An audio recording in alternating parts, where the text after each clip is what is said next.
Happy to introduce Bassam FAYAD from Maya, and he talk about stability and instability of elliptic and invariant quasi-periodic tori in real Hamiltonian. Real analytic Hamiltonians. Yeah, you will see why I insist on analytic in the title itself, because the theory for analytic and for smooth is quite different. So it's my pleasure to be here and to talk about this subject. It's no connection to the conference except for the fact that it's beyond. Okay, so no, in reality there is a lot of connections, as you will see. I would like to communicate principally on a new result, a work in progress with Jaime Paradela Diaz and Tere and Masha Saprikina and Teresera from Barcelona. Jaime is in UMD and Masha is in Stockholm.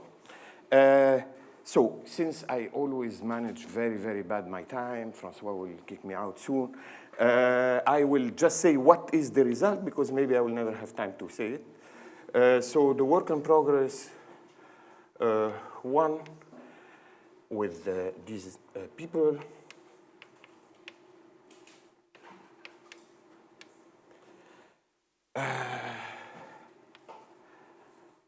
is to show that an elliptic locally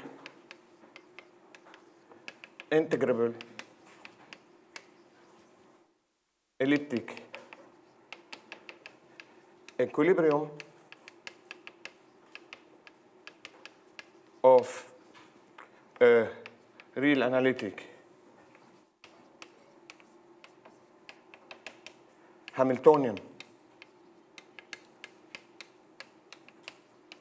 on R to D, D greater or equal than 10. Wait a second. 1, 2, 4, 8. Can be perturbed in C omega to become Lyapunov unstable.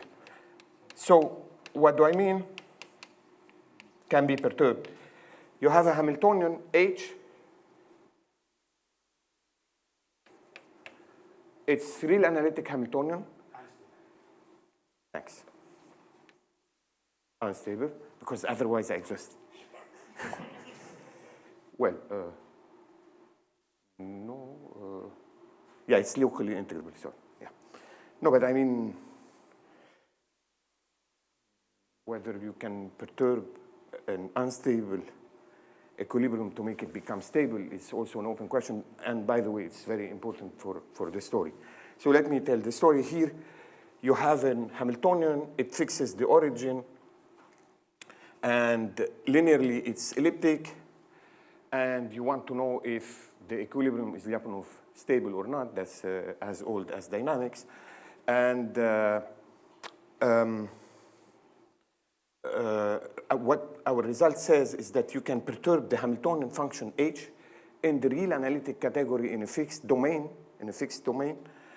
to make the point become unstable. So that's a step towards Arnold conjecture in the real analytic category. Arnold conjecture is that if you take an equilibrium, I should say here that the frequencies must not all be of the same sign. So not all of the same sign, because otherwise the energy, the Hamiltonian, will be like a Lyapunov function and the equilibrium will be stable. But Arnold conjecture is as soon as d is larger than 3, and the omega i's are not of the same sign, then the generic Hamiltonian gives you a Lyapunov unstable point. That conjecture has been approached and treated in a lot of extensive works in the C-infinity category. There is a bunch, a corpus of results, but in analytic, almost nothing. And this is a step. You can complement this step by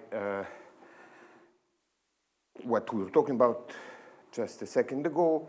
If you can say that any Hamiltonian that has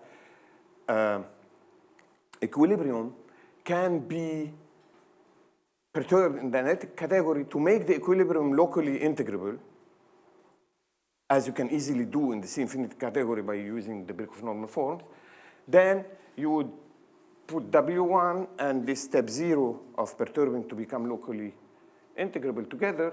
You start by making it integrable, and then you make it Lyapunov unstable. So you get density of the Lyapunov instability, which is not what Arnold wanted. Arnold wanted generic, but you have to start somewhere, maybe. And the ideas that I'm going to propose give you also some hope to analyze the generic situation. And we will leverage especially on the high dimensionality, and we will show that diffusion mechanisms in higher dimension can sometimes be easier than in low degrees of freedom. By the way, if d is equal to 2, this outcome is not, could be true, but it is not as for granted, because in d equal to 2, the generic Hamiltonian will have a stable equilibrium by Arnold-Kolmogorov theorem on isoenergetic Km stability. So, R4, R2, it's integrable.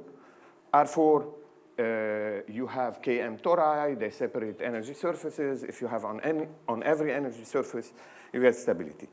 So, because you are not all working in Hamiltonian dynamics, and because I also don't want to get technical, we are on vacation, so I'm going to stay on a high level and try to tell you more like what is the global picture and what are the nice things we can say about an equilibrium of a Hamiltonian system. So let me first say what's an equilibrium. We have a function h of x and y.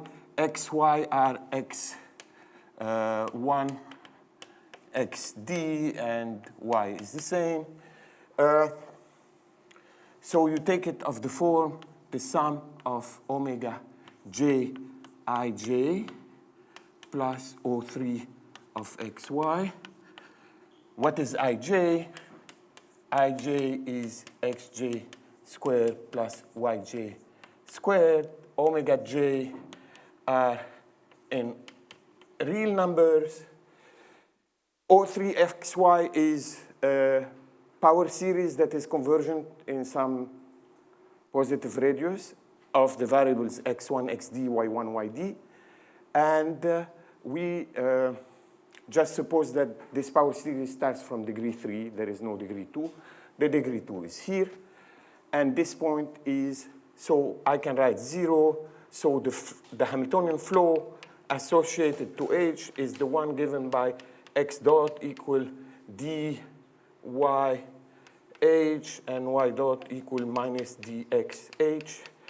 And it's easy to see that O is, the origin is, so equal 0, 0, is an elliptic equilibrium for phi th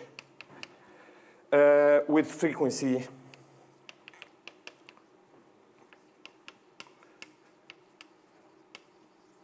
omega 1, omega d.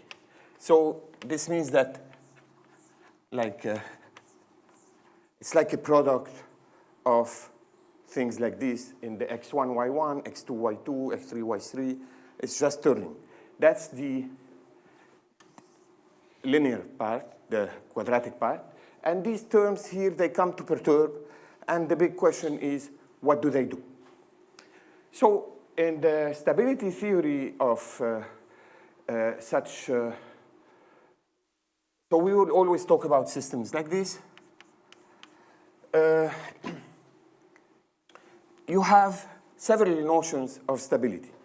The highest level, the strongest stability possible is if h of xy was equal to some function h0 of I. This is called integrability.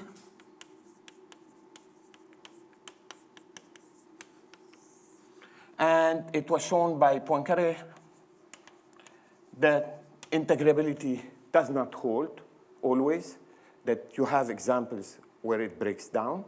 And Ziegel complemented this and showed that generically.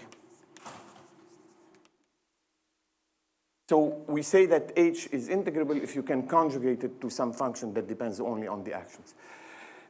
Conjugate means like there exist symplectomorphisms such that H composed with psi equal H0 I. Psi depends on I and theta, on X and Y. Generically, not locally integrable. Because this psi is defined locally, and you can be locally integrable without being integrable everywhere. And that's also a question, okay? Like, is a real analytic Hamiltonian that's locally integrable with a twist condition, suppose, integrable everywhere? Examples where it can be locally integrable, but without twist, I build some. So they do exist. You can be like locally integrable up to some domain, up to some distance, and then be diffusive outside. And you can do a lot of exotic stuff if you accept to be totally degenerate, like there is no twist. But we will talk about this. OK, so that's one. This is like integrability. Two, you have Birkhoff normal forms. So Birkhoff normal form, the theorem is that for any n, there exists psi n symplectomorphism such that H composed with psi n is equal to omega I plus some polynomial Pn of I plus O 2n plus 1 of xy, which means the monomials here that are not action dependent start from very high degree, 2n plus 1. And for every n, you can do it. I didn't say, I'm interested in omega non-resonant, OK?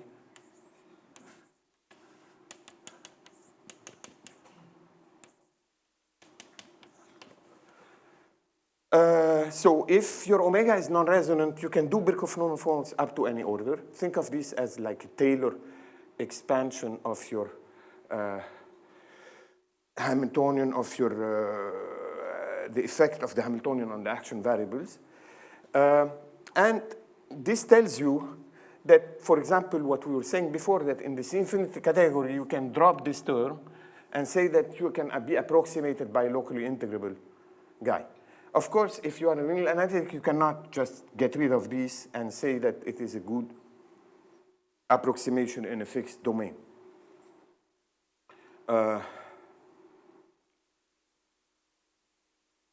OK, so the second question, like maybe it goes back to Birkhoff, is this form convergent? When n goes to infinity, does it look like a convergent power series? Yes. When you compose the Hamiltonian, it's like conjugating the flow by the symplectomorphism psi n. This divergence, so Krikorian, Perez-Marco used the triangular way of building the Birkhoff, the BNF form, the Birkhoff normal form, to show that if you put any parameter here, say anywhere, you put some parameter, then with omega fixed, either for almost every parameter, the Birkhoff normal form is a divergent formal power series, or for every parameter, lambda, the Birkhoff normal form converges, which means it's enough to find one example that diverges, and it diverges typically and generically and everything. But Raphael, the problem of convergence of the Birkhoff normal form stayed open, and then Krikorian, so here he proved dichotomy. And Krikorian showed that for elliptic fixed points, the Birkhoff normal form generically, typically diverges, because he characterized convergence of the Birkhoff normal form gave too big set of invariant Km tori, and you build examples where you have pendulums that appear near the origin, and they kill some of the measure of the Km tori. But these measures are, in any case, like the set of non-tori locally around the origin are exponentially small. So you're playing with exponentially small, but not with the same exponent. When the Birkhoff normal form converges, you have an exponentially small, like exponential minus 1 over r, non-integrability, while if the Birkhoff normal form converges, you have exponential minus 2 over r, something like this, okay? And then very soon after this, I gave an explicit example that's super easy, where the Birkhoff normal form diverges. So Birkhoff normal forms, second level Birkhoff normal forms, they are divergent. So then you can ask, there is the notion of Km stability of O omega. I'm going to call him O omega to remind you that it depends on omega. And then we have a theorem that goes back to Kolmogorov. So it's the Km theorem plus Hermann plus Russmann plus Eliasson, Krikorian, and me, that says the following. If, so the final form is ours, it says the following. If P infinity is non-planar, then O omega is Km stable. So Km stable means that the origin, you see here, the origin is, around the origin you are foliated by invariant tori that are products of the circles. And Km theory tells you that if you have a non-degeneracy condition on these polynomials for some degree n, whatever n is, then most of these tori will survive, and you will see them even if there is this term. And we showed that the strongest condition, which is, that's the optimal condition, whenever the Birkhoff normal form does not live in a plane, in a hyperplane, then you have Km tori. P infinity is a formal power series in the variables I1, I2, ID. Think of P infinity as just a power series. And if this power series does not contain, say, the variable I2, then the gradient of P infinity will live in the hyperplane orthogonal to I2. And then the P infinity is planar, in which case you can very well be Lyapunov, you can very well be non-Km stable, at least in C infinity. But there is a conjecture by Hermann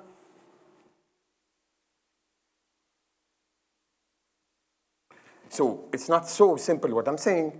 I mean that it is the optimal condition. It's the optimal condition in smooth. But in analytic, it depends on the arithmetics. So conjecture of Herman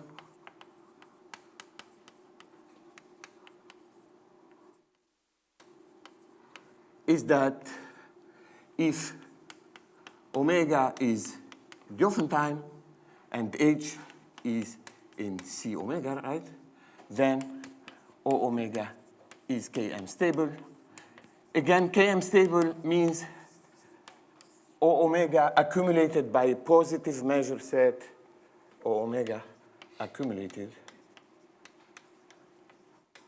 by a positive Lebesgue measure set of quasi-periodic tori of dimension d. Exactly like in this cartoon. Okay? So the second work I wanted to talk about and give you some ideas about how we do it is a work with Eliasson, Krikoran, and myself. And it says that for d equal to 3, conjecture holds. And most probably the proof that we're doing also works for d, for general d. For d equal to 2, the conjecture was proved by Russman and by Herman in the C infinity case. Starting from d equal to 3, the conjecture is wrong in the C infinity case. You can easily understand why. It's because you may have a frequency function like this here, like you take the gradient of this function. It can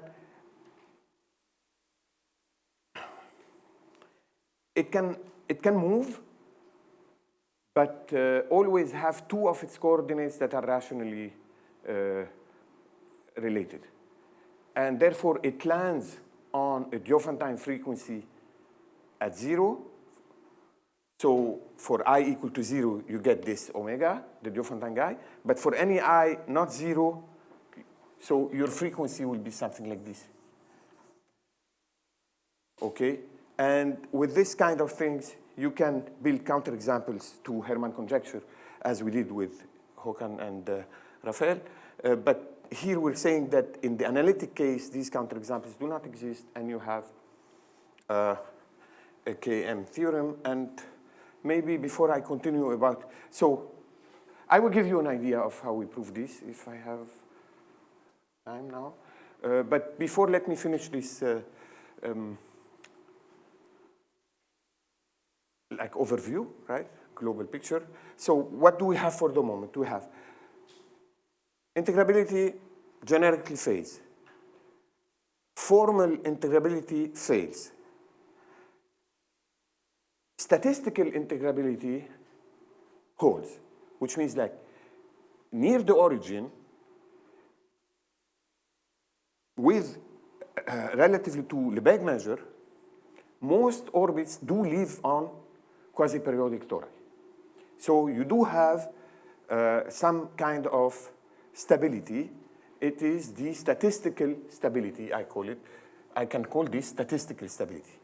And as soon as omega is Diophantine, that would hold. What is omega Diophantine? It's like k scalar omega is bigger than gamma over k to some power tau. There exists gamma and tau such that for any k. Okay. Let me now talk about the fourth notion of stability, which is the one I talked about, the one that is of interest for work 1. So that's the notion of Lyapunov stability, that's 4.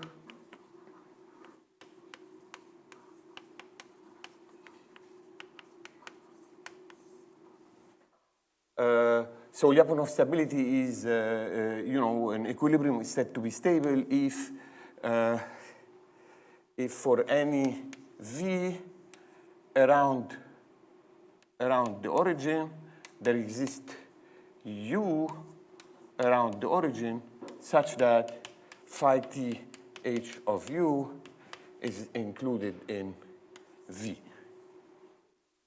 Right? That's Lyapunov stable. So Lyapunov unstable, you want to show that you want to show that there exists an open set such that you can start anywhere inside and you will exit. You can start as close as you want from inside and you will exit. Yeah? It's not all orbits that exit. We know from KM that most orbits will stay there infinitely often, but some orbit will exit. And Arnold conjecture is that d larger than 3 and omega i's, omega 1, omega 2 negative implies generically Lyapunov unstable. Okay.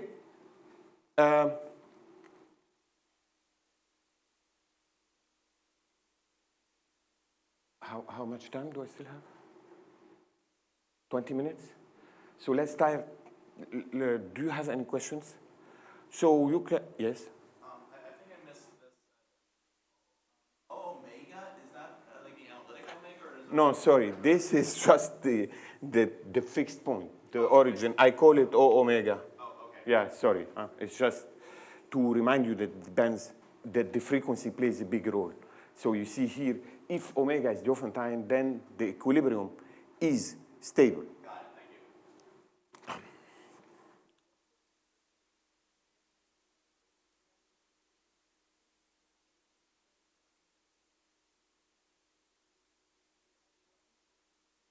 This is the definition of Lyapunov stability.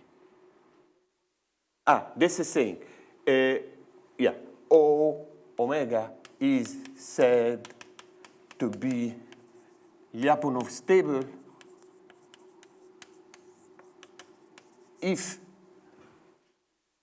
for any v there exists u such that if you start in u, you remain in v. So if you start here, you will never go out. It's topological stability. It's the classical notion. And Arnold conjectured that in general, the fixed point will be Lyapunov unstable. If you want, I can give you here, I gave an example of an analytic Hamiltonian that has a Lyapunov unstable point. So let me just mention this here too, because it will play a role in the way we imagine the work one, the perturbative result. So the theorem says that, okay, you take, suppose omega 1, omega 2 negative, and look at the following Hamiltonian.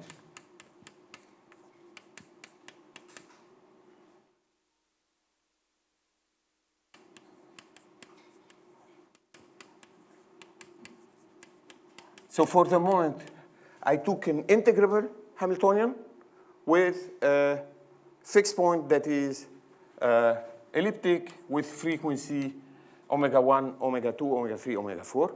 I add to him I3 exponential minus kn minus ln times psi 1 kn psi 2 ln plus psi 1 kn psi 2 ln bar. So this is to have a real Hamiltonian. This is I3, and then I take a sum in n.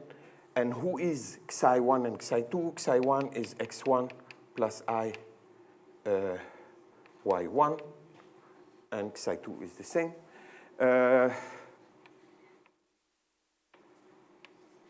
So you see, my Hamiltonian is very explicit. It's a power series in x1, x2, y1, y2. That is superconversion, because here I can put sorry, I can put here in n, so that this is real entire. And it is here, I can tell you that O omega is Lyapunov unstable. Now that's nice because it's explicit, it works, you can see it diverge. It also gives you divergence of the Birkhoff normal form. It also gives you an idea of how to construct a Birkhoff normal form that is divergent. You just put here I2, and you keep this, and you keep this, and you don't have here the I3. And it will be a divergent Birkhoff normal form. And the same example, in fact, can give you the result that Birkhoff normal forms at hyperbolic equilibria are also typically divergent. That question is open, and such examples, it's enough to put here an I and an I here, yeah? And this point will become a hyperbolic. And the calculations are all formal, and they give you divergence. So, okay. Okay. So unlike Raphael's result that has dichotomy on Km tori, this is a calculatory proof of divergence of Birkhoff normal form that you can do it hyperbolic, elliptic, it doesn't matter. The most important thing I want to say here is that how do divergence of the orbits here appear? Well, they appear because Kn and Ln are chosen in a way to be such that, so Kn and Ln are like Kn omega 1 plus I4n for a good choice of I4 plus Ln omega 2 is equal to 0. So because I added this, I created poles, in fact, in my Birkhoff normal form, if you want, in my conjugacies. And another way to see it is that if I add this I4, this guy here will be rational for many values of I4. So this vector here will be resonant, and the fixed point will become like this. And you can diffuse here. How? By adding this term. This term is resonant when I4 is equal to this I4n and will lead you far away. Now, the problem in analytic is that it's not enough to build one orbit that diffuses because you want, for Lyapunov instability, you want to start as close as you want and leave. So we'll have to start at another value of I4, I4n plus 1, and you still want to leave. And now you have a computation because this term that you put to diffuse n will,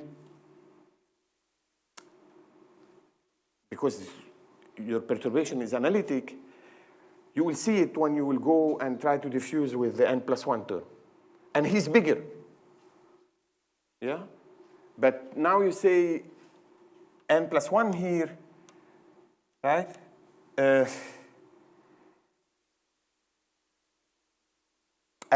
At I4 n plus 1, this term Kn Ln is not resonant anymore.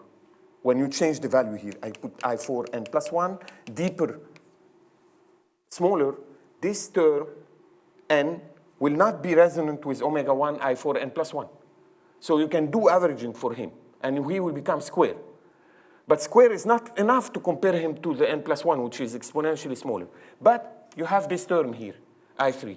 So now what you do, you say when you raise it to the power 2, I mean you average one time, he becomes square. You compare him to I3. So you will have I3 Fn plus 1 that you compare to I3 squared Fn. Fn, whatever, Fn tilde, because averaging changes Fn into some new polynomial. So you now look at this and this. And now you can say, okay, this maybe it's exponentially smaller than this, but I3, I'm still free to choose it. So I choose it extremely small so that I3 squared is negligible with respect to I3. This is tantamount to Arnold trick in Arnold diffusion when he puts the perturbation at two levels, the epsilon and mu is exponentially small with respect to epsilon. If you know perturbation theory of Melnikov functions, that's the trick. So that's what I used here. And now we're going to use and abuse it here much more and in a much more subtle way, in fact. But first, so now I have 20 minutes? Oh, good. So now I can go to my plan to explain these two results, 1 and 2. Unless you have questions. Maybe you have a nice question, is that what else can we say about stability and instability? What I'm saying is that hopefully, before we die, some people that are very good students, etc., maybe will prove Arnold conjecture, will finish this proof of stability of Diophantine, will find counterexamples in Liouville, but that's already done. I have some examples. Pierre Berger has good analytic things, and Nosov-Katok analytic constructions that can deal with the Liouville case. So we remain with a picture that is clear, which is coexistence of Km stability and Lyapunov instability being the typical situation. And the nice thing about this is that it can apply easily, because if you have parameter families of Hamiltonians, equilibria, you can expect to have Diophantine frequencies, and you do not need to go compute transversality conditions on Birkhoff normal forms, which often in practice is a tremendously difficult task. I mean, it's not easy in the n-body problem to go see that in equilibrium, say our solar system is transverse or not transverse, and by the way, it's usually not transverse. So if you have a result that says, just check the frequency and I give you stability, it's good. Okay, let me now give an idea quick of this, 10 minutes, and then 10 minutes for this. Okay, top chrono.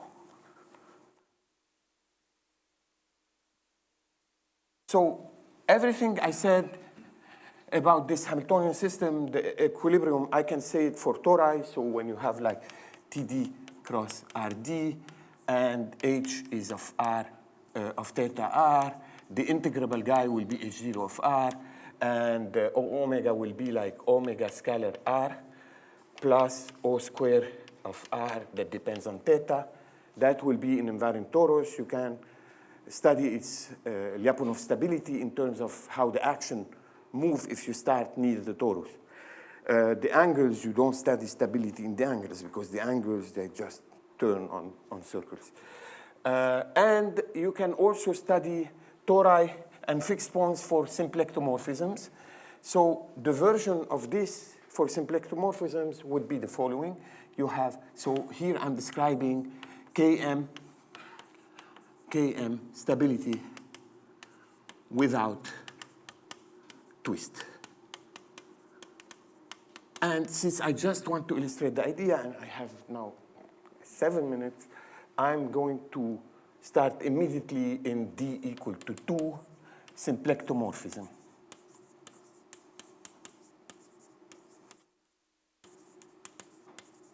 Yes? Instead of, maybe I start with D equal to 1, area preserving.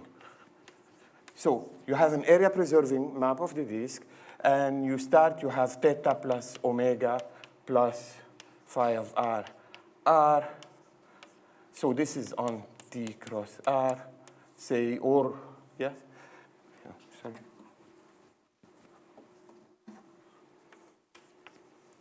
And you want to see if this circle is accumulated by other circles.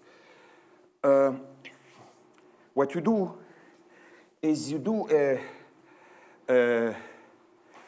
fact, you show that so that's a trick by Hermann that started before him by Moser and Russmann, but okay. So this is called Km with counter terms.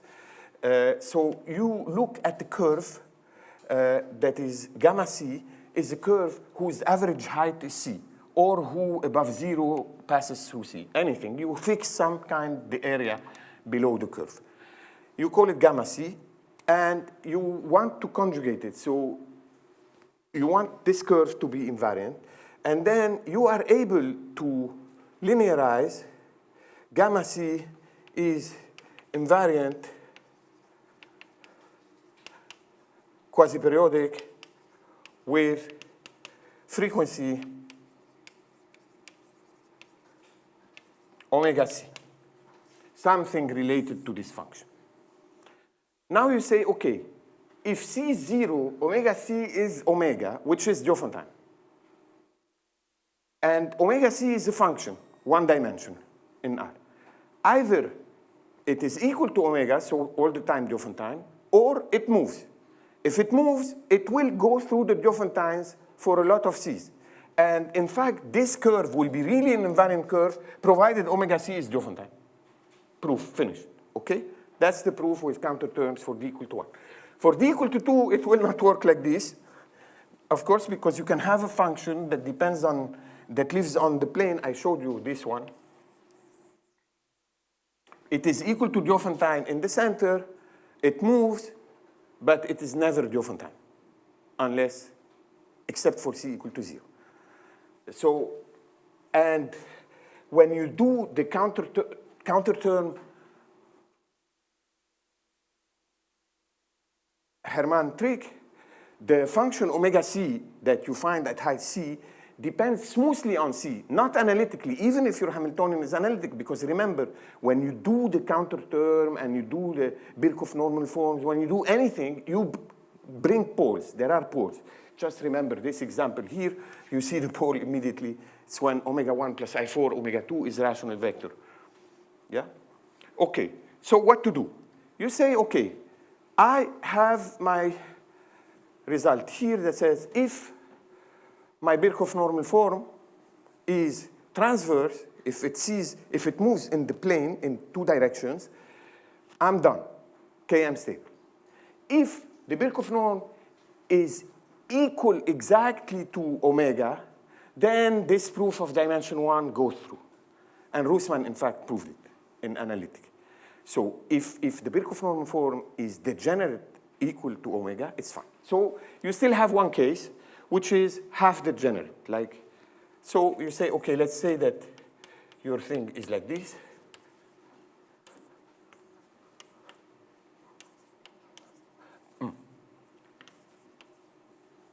So this is like your Hamiltonian. Imagine it like this, plus this, okay? And here you can have like higher order terms, like R1 squared, etc. Okay? This part here, it depends on n. When you are doing your Km scheme, I'm not going to go deep in detail, but that's what you get. What am I using here to, at the beginning, like, okay, we're starting, we have this error. This is like the Birkhoff normal form, the beginning of it. You do some steps of Birkhoff normal form. And you know it's degenerate, so there is one variable that it doesn't see, and we decided it's R2, like we did some change of variable. So that's why omega 2 here is just omega 2. Sorry. I'm being too, it's theta 1 plus omega 1 plus R1 plus O square of R1, and theta 2 plus omega 2, and R1, R2, and plus some error, and epsilon is small. And epsilon depends on theta 1, theta 2, R1, R2. And now you say, okay, I want to conjugate to make epsilon squared. When you can do it? Well, epsilon contains functions like r cosine k theta. So the small divisor here is k1 omega 1 plus r1 plus la la la, O of r1 squared, times plus k2 omega 2, right? And whenever this thing is not small, larger, say, than epsilon to the power 0.1, you can conjugate and eliminate this term, and you will get an epsilon squared divided by epsilon 0.1. It's epsilon 1.9. It's quadratic. That's the so-called quadratic scheme. What is going to happen to you then, if you look in the R1, R2 variables, you will be each one, when this is 0, this is like a line. You are throwing lines. You are throwing small cubes. This is small. This is small. For every k, you throw a strip. Yes? That's called the resonances. This is, so if I start with this, defined on the whole neighborhood of 0 in R1, R2, I will be able to go to step 2 with an epsilon squared, provided I throw away some strips. The strips are like k scalar omega equal to 0, thickened a little bit. Okay? Now you tell me, but you throw infinitely many strips. I tell you no, because I want to go to epsilon squared. And this is an analytic function. So I only need to deal with monomials, trigonometric, like frequencies k of order log epsilon. Anything that goes beyond 2 times log epsilon, it's small, right? So this will give me like n1 holes or strips that I take out. These strips are of size epsilon 1, and now I go to epsilon 2 that is quadratic. And I continue taking out strips, etc. Okay, except that you can have vectors where k1 is 0. And now you're worried, k2 omega 2. Sorry, this is plus L, because we are diffuse. So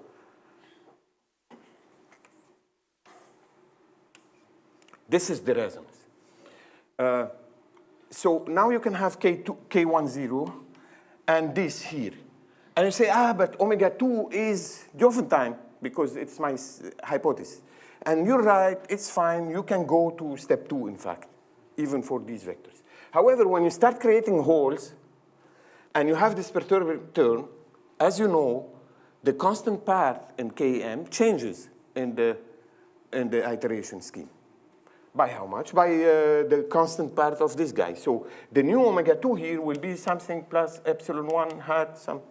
So this changed. And this guy here may become Liouville. And it's maybe Liouville everywhere except in a very, very tiny neighborhood of 0. And then you're losing measure and you're not constructing any. You want to end up with a set of positive measure on which you do conjugate to integrable. The trick here is the following, is to look at the complexification, because of course this result is wrong in smooth, so you must use analytic somewhere. And how do you use it? Use it by the following way. You just say, if this is my frequency map, doesn't depend on R2. It's at each step of your Km scheme, you question your function everywhere on the real plane that has holes, but you look at the positive measure that you kept. In each point, R1, R2, you ask her, function, frequency function. Do you depend on 2 variables? Are you planar or non-planar? If she says, I became non-planar because this term changed me, then I say, perfect. I do a Km around you, and I have positive measure, and I finished. If to the contrary, it tells me I am planar, I see only one direction. I know it has to see this one, because this is here and it will never vanish. I mean, the epsilon i's that are decreasing will never go erase this guy. So it tells me, no, I am transverse, one transverse. I say, okay, but are you 2 transverse? She says, no, I'm not 2 transverse. So I say, you are of this form. And I'm happy, but not really. Why? Because it can be flat here, flat here, flat here, flat here, but different flat, right? Like it can be here theta 2 plus some omega 2. Here it's an omega 2 bar, and here an omega 2 hat, omega 2 prime.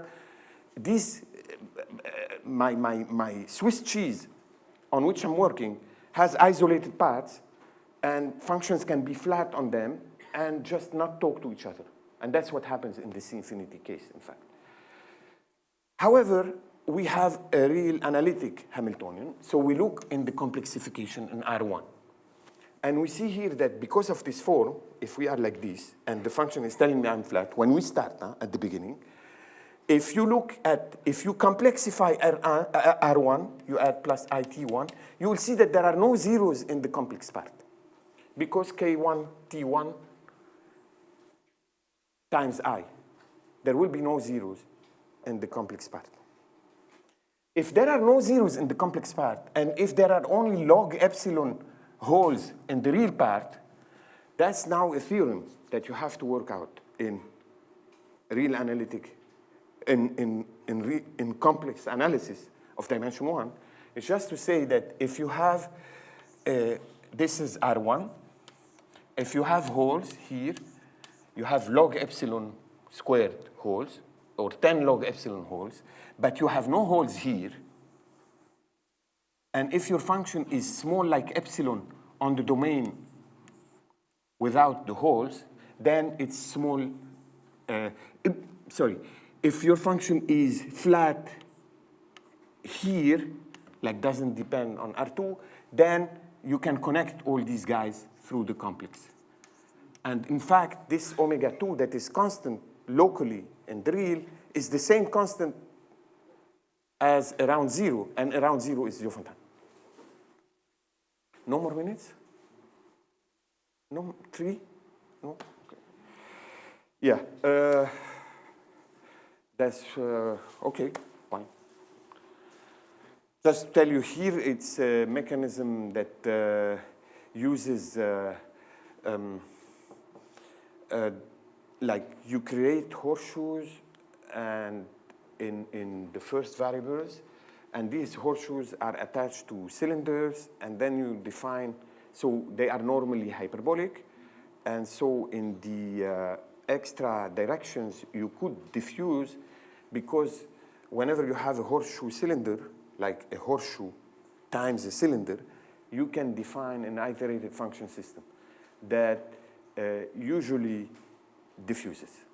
Now the problem is that the splitting of the horseshoe is exponentially small. And you want to create a sequence of horseshoes, and each one you create influences all the others.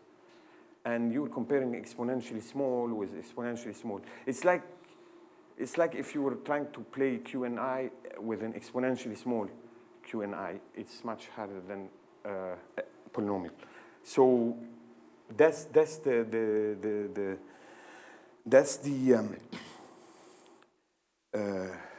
curse of analyticity. It gives you exponentially small anti-integrability that you have to fight with.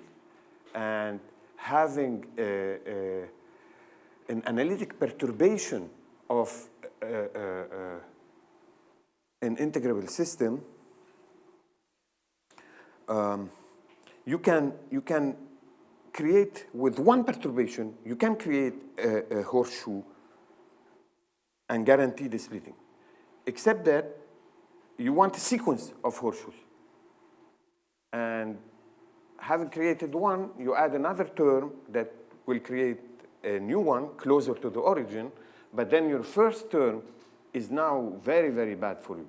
You can average him and say, I average him, but it doesn't work because you average him, he becomes square, cube, etc., but he needs to become exponentially small, and it doesn't work.